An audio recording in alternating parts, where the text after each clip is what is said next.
एक समय की बात है। एक गांव में एक महान ऋषि रहते थे।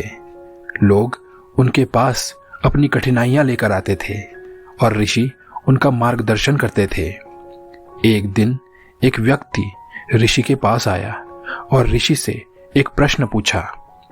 उसने ऋषि से पूछा कि गुरुदेव, मैं ये जानना चाहता हूं कि हमेशा खुश रहने का राज क्या है। ऋषि ने उससे कहा कि तुम मेरे साथ जंगल में चलो, मैं तुम्हें वहां खुश रहने का राज बताता हूं। ऐसा कहकर ऋषि और वह व्यक्ति जंगल की तरफ चलने लगे।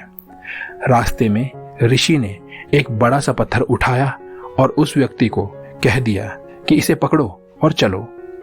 उस व्यक्ति ने पत्थर को उठाया और वह ऋषि के साथ साथ जंगल की तरफ चलने लगा। कुछ समय बाद उस व्यक्ति के हाथ में दर्द होने लगा, लेकिन वह चुप रहा और चलता रहा। लेकिन जब चलते हुए बहुत समय बीत गया और उस व्यक्ति से दर्द सहा नहीं गया, तो उसने ऋषि से कहा कि वह थक गया है और उसे अब हाथ में दर्द हो रहा है। तो ऋषि ने कहा कि इस पत्थर को नीचे रख दो। पत्थर को नीचे रखने पर उस व्यक्ति को बड़ी राहत महसूस हुई। तभी ऋषि ने कहा, यही है खुश रहने का राज। व्यक्ति ने कहा, गुरुवर, मैं समझा नहीं।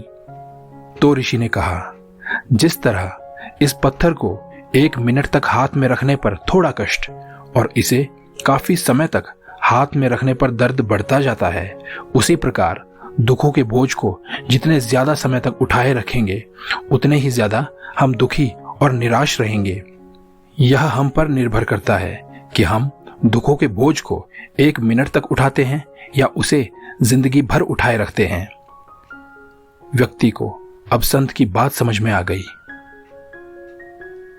इस दुनिया में अगर आप खुश रहना चाहते हैं तो दुख रूपी पत्थर को जल्द से जल्द नीचे रखना सीख लीजिए और हो सके तो उसे उठाइए ही नहीं।